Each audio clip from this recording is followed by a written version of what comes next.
Roberta un Emīlija Markus, mani bērni.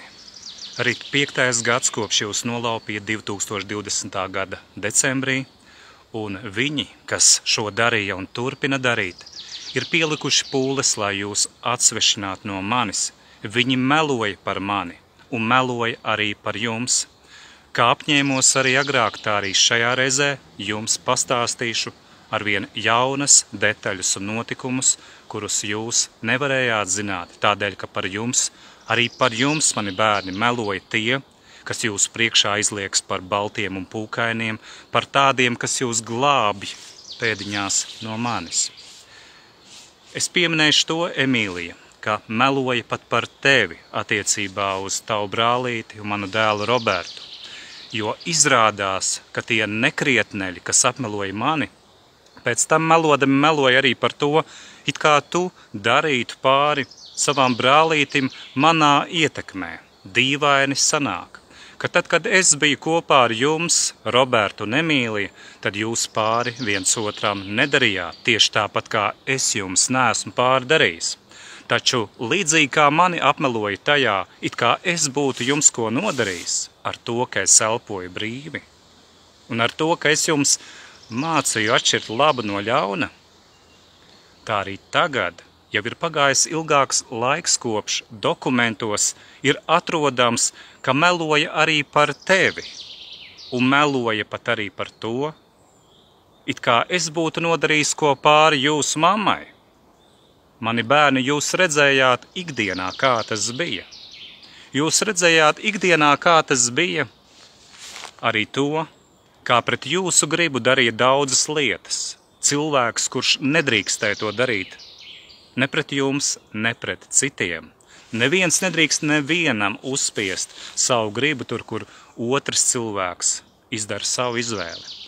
Taču, diemžēl, arī jūsu māte apspieda jūsu gribu un sirdsapziņu. Es pieminēšu šajā reizē arī kādas tādas detaļas, ko man uzticēja mana māsa Ilona Dānijā, jo izrādās vajā, apmelo un cenšas kaitēt un kaitē ne tikai man un mums, bet arī viņai un viņas ģimenei un sevišķi jau viņas jaunākajam dēlam Emīlam. Emīlam apmēram atgādināšu, mani bērni, jums ir tikpat gadi, cik tev, Emīlija. Mazliet vairāk, taču viņš, atšķirībā no daudziem mūsdienu bērniem, ir spējīgs atšķirt labu no ļauna. Viņš pats domā un spēj izdarīt savu izvēli. Un par viņu tiek melots, un par viņa mammu, tēti, par viņu tuviniekiem, it kā viņu vidē, viņu mājās Emīlam nebūtu labi. Vai nav pazīstami šie murgi un meli, kas reiz izskanēja attiecībā pret mani, tagad jau tiek izmantot arī pret manu māsu. Manai māsai Covid afēras laikā nodarīja pāri noziedzīgā vara fiziski uzbrūkot, viņu sitot, viņu pazemojot viņas dēla klātbūtnē, tā paša jaunākā dēla klātbūtnē, kurš redzēja, kā viņas māti pazemo un fiziski ietekmē valsts policiju vai pašvaldības policiju tur Dānijā. Tie ir konkrēti vārdi un uzvārdi. Pēc tam turpinājumā manu māsu centās vajāt izsūtāmie ļaundari, tie paši varmāku varu cilvēki, kas tēlo valsti. Un tas turpinās. Šobrīd ir situācija, kad manai māsai ir jāsargā un jāslēpj savus dēls no šiem varmākām. Jūs saprotiet, mani bērni, kas notiek? Vispirms viņi vajāja mani. Pēc tam turpinājumā vajā man tuvos cilvēkus un viņu tuvākos, pat bērnus. Taču tas nesākās tikai ar mani. Atgādināšu jums, mani bērni, arī to, kam izgāja cauri mans vectētiņš. Viņi ne tikai vērsās un viltoja viņa dzimšanas datus, vārdu, uzvārdu, viņu vajāja un gribēja nošaut tādēļ, ka tolaik bija tāda vara, taču tā vara, kas beidzās tad, beidzās, turpinās arvien tagadnē un vajā mūs. Atgādināšu jums, mani bērni, to, ko esmu teicis citviet, ka arī mana vectētiņa vārdu viņi centās mainīt, tāpat arī uzvārdu, taču ne viss ir izdevies. Un atšķirībā no šiem te morāliem kropļiem, kuri cenšas pārrakstīt vēsturi, kuri slēpj patiesību. Es jūsu tētis esmu saglabājis ļoti daudz no tā visa, kas ir noticis un ko arī jūs atcerēsieties, kad tas tiks pieminēts. Es pieminēšu jums, mani bērni, arī to, kas notika 2020. Gada decembrī un 21. Gada janvārī, kad mēs atsevišķas dienas, reizes, stundas vai minūtes satikāmies, un jūs man stāstījāt, un es daudz no tā arī filmēju, lai saglabātu vēsturē to, ko varmāku varas un viņu izsūtāmies šakāļi un pakalpiņi dara pret mums. Un ziniet, mani bērni, ko es esmu atklājis? Jau tad, kad pārbaudīju šos video un arī pēc tam vēlākā laikā, tas turpinājās, ja tad 21. gadā tika sabojāta daļa no šiem video, tad tagad ir sabojāti visi šie video. Taču es nebiju muļķis, es jau paspēju uztaisīt kopijas un saglabāju daudz vietu citviet šos materiālus, diemžēl ne visus paspēju, jo daļa no tiem tika, kā jau teicu, sabojāta jau tajā brīdī, kad tas tika nofilmēts. Atsevišķi materiāli ir sabojāti arī tad, kad manu sacīto, to, ko es stāstījis esmu par jums, par to, kas ir noticis ar mani, sabojāja arī tiešraides laikā. Tika klusināta skaņa tur, kur es atmaskoju šos morālos kropļus, kas meloja par mani Covid afēras laikā. Un ja kāds no cilvēkiem, kas šo klausās pirmoreiz, tad es īsi atgādināšu. Pret mani vērsās par to, ka es elpoju brīvi, ka es nelietoju tolaik daudziem svēto lupatiņu uz sejas, svēto pēdiņās, kur morālie kropļi, gļēvuļi un maitas pakļāvās izdzimteņu varām un darīja, ko viņiem lika. Viņi tur veikalos tēlo idiotus ar groziņiem, tur kaut ko bakstījās, stumdījās un ievēroja kaut kādas līnijas un distances. Es jūs tētis neko no tā nedarīju, jo es sapratu, ka tas ir, teikšu precīzi, ir tāds slikts vārds, bet viņš ir vietā šajā situācijā. Tas, ko viņi darīja, tas ir debīli, jo viņi darīja debīlas darbības. Un pret mani jūs tēti vērsās par to, ka es nedaru debilitāti. Es nepildu debīlu politiku, kuru prasīja tolaik tur Viņķele, Kariņš, Pauļuts, Dumpis un citi morālie kropļi. Citi morālie kropļi. Es to nedarīju un nedarīšu. Tieši to pašu, ko es pateicu armijā, kur pret manu gribu mani jaunu puisi tolaik iesauca, un es daudz ko no tā nedarīju, ko viņi man lika. Darīju tikai to, ko es gribēju darīt. Tikai un vienīgi to. Un es arī viņiem pateicu, ka līdzīgi kā es nenodevu zvērestu šo nolādēto maitu armijai, kas tēlo valsti, tāpat arī šai miskastes valstī nekādu sadarbību ar viņiem neveikšu, ieskaitot ar šo te nolādēto tiesu, kas pieļauj melošanu par jums, par mani, arī par manu māsu. Un starp citu pateikšu jums, bērni, lai jūs zinat. To es arī pateikšu.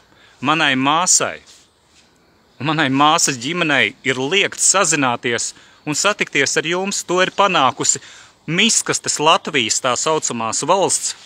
Ar Latviju tam nav nekāda saistība, bet gan ar noziedzīgo režīmu. To ir panākusi noziedzīgā režīma miskastes tiesa Jūrmalā, tajā pašā nolādētās izdzimteņu valsts pakalpiņu vietā. Panākuši to, ka manai māsai, tāpat kā man, ir liegta saziņa un saskarsme ar jums. Tiem idioti nesaprot, ka es tik un tā. Tik līdz man būs iespējas, ar jums runāšu, un neviens no tiem morāliem kropļiem man to neaizliegs. Ja ne, dabūs dūri purnā izdzimteņu bāri, dabūs katrs mīstaliņš. Es atbildu par saviem vārdiem, dzirdat jūs tur mīzalu bandas? Mani bērni, es nerunāju par skarbu, jo viņi ir mīzali. Es jums pateikšu tiešā valodā. Mani meklē valsts policija, pašvaldības policija, šie vazāņķi vazājās gar mani. Ar saviem busiem, ar savām miskastes mašīnām. Un kas viņiem kaiš? Kas viņiem kaiš tiem mīzaliem? Ka viņi pat nespēja pienākt klāt pie manis, pat vienu vārdu nespēja pateikt, jo viņi ir mīzali. Varbūt kādi no viņiem arī ir godīgi cilvēki, bet tie ir retums, jo ja viņi ir iedziļinājušies tajā, ko viņi dara, tad viņi saprot, ka viņi dara noziegumu. Pret cilvēkiem, kas neļauj uzspiest varmāku politiku. Viņi pilda politiku, un kā jau es esmu teicis daudzkārt, un arī šajā reizē, viņi tēlo valsti. Šeit nav Latvijā nekādas valsts, nav nekāda tiesiskuma. Ja būtu tiesiskums, Tas nozīmē, ka tiek sargāta visu cilvēku taisnība. Vai tas ir noticis, mani bērni? Jautāšu vēlreiz. Vai tas ir noticis, vai ir sargāta jūsu taisnība, mana taisnība, daudzu citu cilvēku taisnība, tā taisnība, kas paredz visu cilvēku tiesību ievērošanu? Nē, tas nav noticis. Pateikšu jums vēl vienu absurdu. Citai manai māsai, kura pildīja Covid afēras prasības, kura nošpricēja savus bērnus un pakļāva eksperimentam ar Covid šļuru, lūk, viņai, manai māsai Sandai Anglijā, un viņas tuviniekiem ir atļauts satikt jūs. Bet savukārt manai māsai Ilonai un man nav, jo, lūk, izrādās mēs elpojam brīvi, un Covid afēras idiotu prasības neesam pildījuši un nepildam, un nepildīsim. Tad kā tas sanāk? Sanāk tā, ka šie te izzimteņu varas Latvānijas miskastes salašņas cenšas radīt sašķeltību starp gan manu pamatģimeni, gan katra mūsu pašu jauno ģimeni. Saprotiet, kas notiek, mani bērni? Es jūsu tētis nerunāju pārāk skarbi. Es runāju vēl salīdzinoši maigā valodā par tiem izdzimteņu bariem, kas tēlo valsti, un viņi ir tūkstošiem. Viņi ir pelnījuši, ziniet ko, mani bērni? Jūs sadzirdēsiet, pa purnu un galvu. Tādiem vajadzētu noraut. Tas būtu vēl par maigu teikts, jo viņi nav tiesīgi dzīvot pēc tam, kad viņi ir slepkavojuši jūsu bērnību, mūsu dzīvi. Šie slepkavas, kas citkārt bļauj slava Ukraiņa, kuriem nemaz neinteresē, ko patiesībā Ukraiņi domā. Viņi klausās vien tādus Ukraiņus, tādus Mīzlavu izzimteņus, kas bļauj līdzi Zeļenskim, narkomānam. Viņi paši ir maukas un narkomāni. Izzimteņu bari, un tāpēc viņiem arī šis slava Ukraiņa, šiem uzpurņu sektas idiotiem, kas citkārt uzpurņus vilka, tagad viņi jau ilgāku laiku gaudos slava Ukraiņa. Viņiem nav nekā svēta, viņiem neinteresē tas, ka ir cilvēki no dažādām tautām, kas negrib nekādu karu, nekādu cīņu. Un arī es jūsu tētis ilgu savu dzīvi dzīvodams, dzīvoju mierā, bet tagad, kopš jūs esat nolaupīti 5. gadu, es neklusēšu, es runāšu tieši, jebkuram, kurš līdīs klāt, tas dabūs purnā, tā ka necelsies, un es atbildu par saviem vārdiem.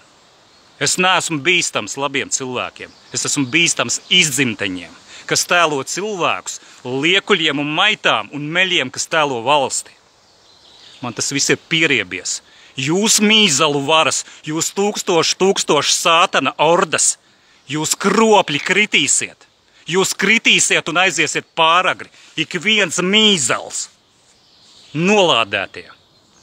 Mani bērni, šīs emocijas, ko es paužu ar dusmām, tās ir viņiem veltītas. Jums gar to nav nekāda daļa. Jūs esat ieslodzīti, jūs esat pakļauti, tādēļ, ka ir izmantots tas, ka jums ir tikai tik gadu, cik ir. Jūs esat vēl ar vienu maziņu un neesat bijuši spējīgi tādēļ aizstāvēt sevi. Es jūsu tētis 2020. gada decembrī tiku apmānīts ar to, ka visu vajag risināt mierīgi, pagaidi un pacieti, un tur bija daudz iesaistītie. Varbūt atcerēsieties tādu vietu kā Paspārni, kurā jūs kā cietumā slēpa un nelaida mājās. Starp citu arī šīs iestādes dokumentu, kurus es veidoju, video formātā, kur jūs stāstījāt, kas notiek, kā jūs nelaiž mājās. Arī to viņi ir sabojājuši, šīs izzimteņu varas. Vai to varēja izdarīt jūsu mamma? Viņa varēja piekļūt manai ierīcei, manam datoram, manai planšetei. Un nevienam datoram, kurš ir sabojāts un faili ir sabojāti. Dokumenti, video liecības, jūsu un manas. Nē, to nedarīja jūsu mamma. To dara tie izzimteņu kantori, kas tēlo valsti. Kāpēc viņi slēp? Tāpēc, ka viņi negrib dzirdēt to, ko jūs sakāt, vai es viņiem rieb patiesība.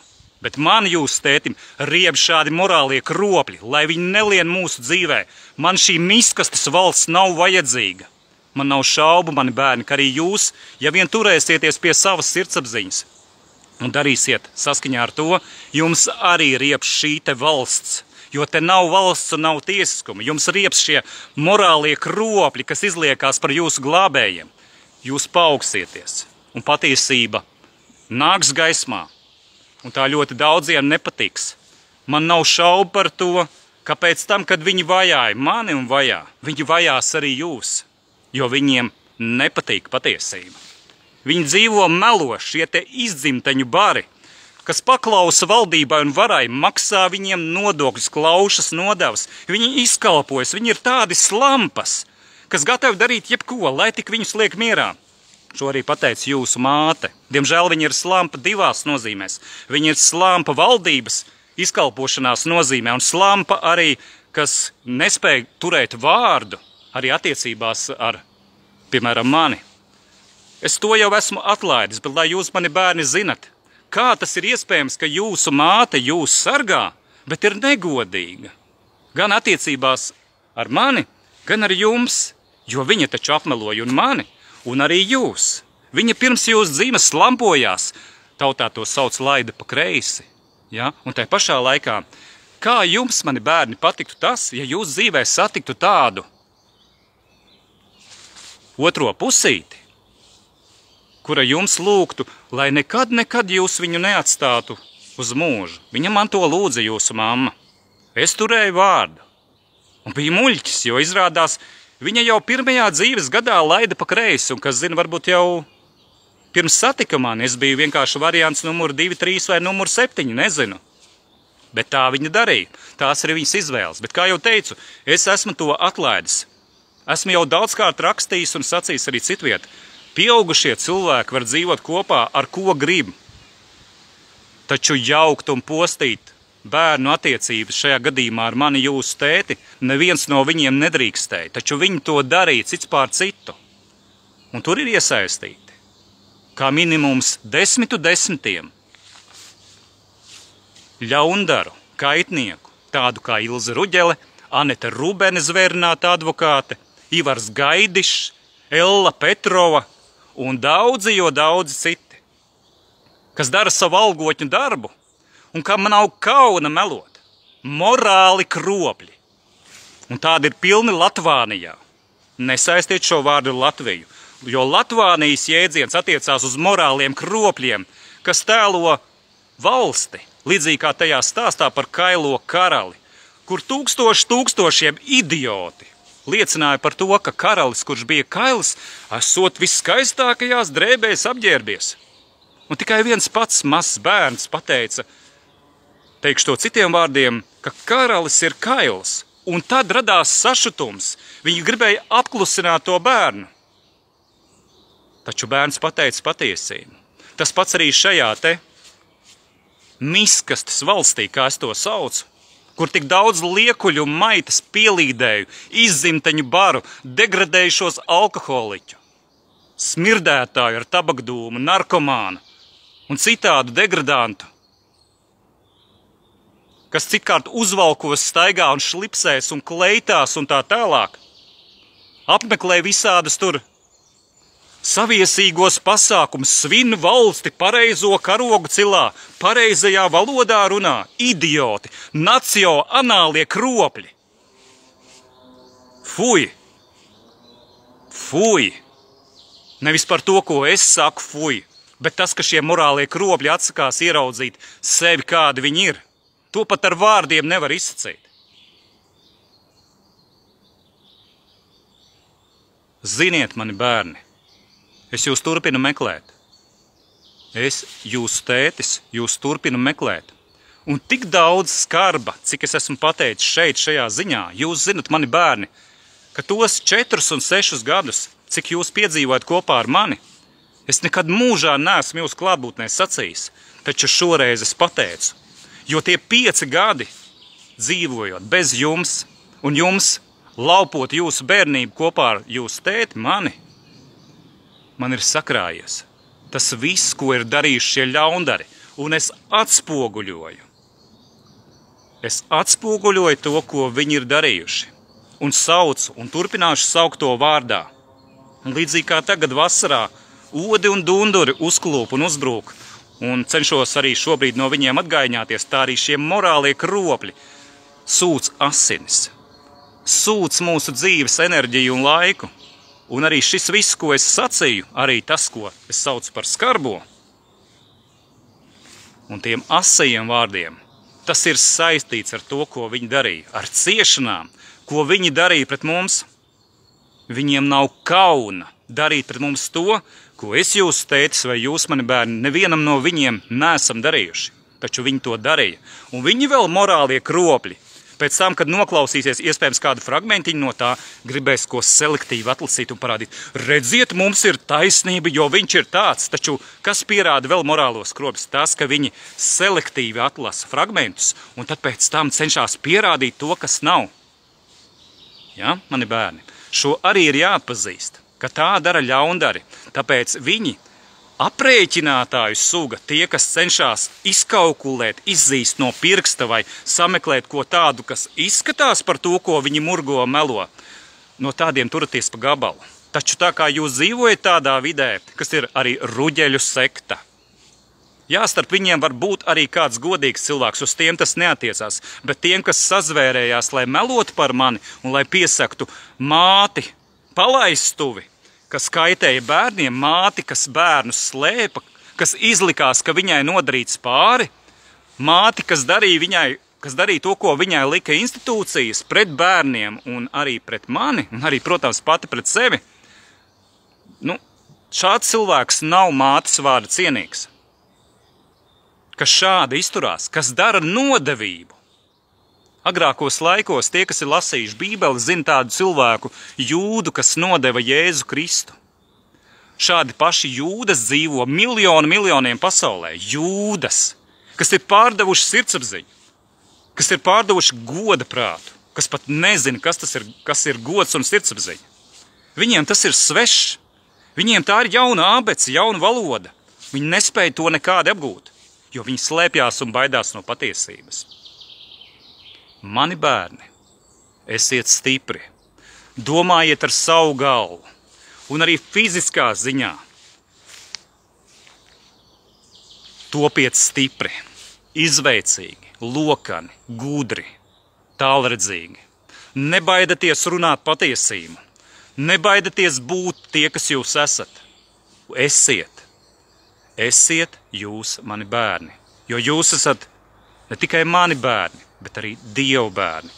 Un pāri par to visu es gribu jums teikt, ko esmu jums sacījis līdz šim. Mīliet viens otru. Mīliet, saudzējiet un neatdariet ļaundariem ar ļaunu. Es esmu visus šos gadus dzīvojis tā, lai neatdarītu ļaundariem ar ļaunu. Taču es esmu nospraudis skaidru robežu, ko es esmu paudis arī šajā vēstījumā. Tuvāk maitas. Neviens netiks laists. Neviens. Nākamais līmenis ir šis.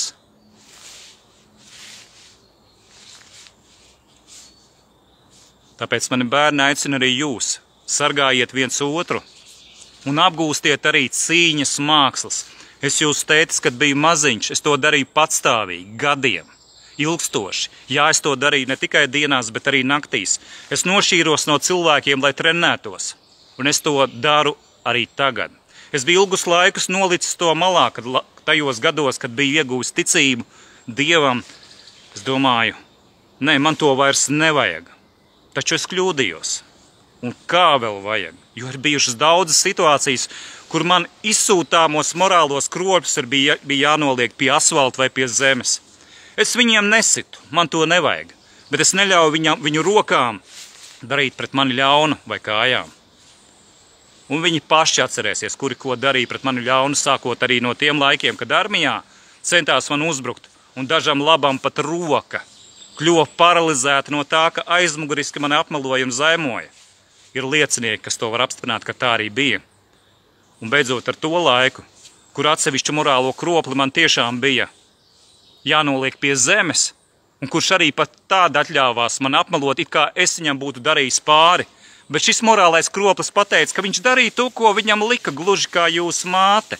Tātad zina mani stūrī, provocēja, lai es atbildētu, lai pēc tam izskatītos nākamais iemesls būtu radīts, kurā varētu mani apsūdzēt. Lūk, tā dara šie morālie kropļi. Viņi ir tādi gļēvi maitas, ka viņi savā stulbajā paurī funktierē, kā ieriept, kā kaitēt, un pie reizes viņi liekuļo un glaimo un saka, vai mēs apbrīnojam tavu pacietību? Jā, tur bija arī kāda maita, kāda sieviete, kāda darba devēja, kura mani apkrāpa, un man arī kādu tuvu cilvēku, ar kuru es arī esmu ļoti tuvā draudzībā, patiesā draudzībā, mūs apkrāpa, un tai pašā laikā citā situācijā pateica, apbrīnojot manu pacietību. Priekš kam man šos glaimus? Man tos nevajag, taču šie te idioti barkas pielien un tēlo labvēļus, pauda to pašu, ko sacīja, diemžēl, arī jūsu māte, melodam, ka visi man vēlot labu. Jūs spējat, bērni, tam noticēt, ka visi vēl man, tātad tas nozīmē arī jums labu, un ja vēl labu, tad kāpēc mums liedz mūsu pamatiesības uz saziņu un saskarsmi? Tāpēc, ka viņi ir idioti, kas nesaprot, ka to, ko viņi dara pret mani un mums, tas viņiem nāks atpakaļ, katram. Savā veidā, ļoti atšķirīgā, bet atnāks. Caur slimībām, avārijām, caur sadegušām mājām, caur pāragri aizgājušiem viņu tuviniekiem. Un tā joprojām. Kāpēc viņi to grib sev, ja reiz viņi to nodarīja mums? Negrib viņi to sev. Tad kāpēc viņi to dara pret mums? Viņi nesaprot to, ka cēloņi un sekas šīs likumsakarības neviens un nekad nav atcēls un neatcēls. Es atbildu par saviem vārdiem. Es runāju skaidru un tiešu valodu. Es esmu jūsu tētis, un es esmu jums šo sacījis šajā dienā, 2025. gada 27. jūnijā. Uz saziņu jums, ar jums, mani bērni. Uz saziņu un uz satikšanos. Es meklēju jūs. Jūs to zināt. Un es pamanu to, ka arī jūs dodat man dažādā veidā zīmes par to, ka jūs apkaro, jūsu gribu apslāpē. Es redzu, mani bērni, kādā veidā jūs mani meklējat. Un jūs to zinat. Tas paliek mūsu mazais noslēpums starp jums un mani. Es mīlu jūs.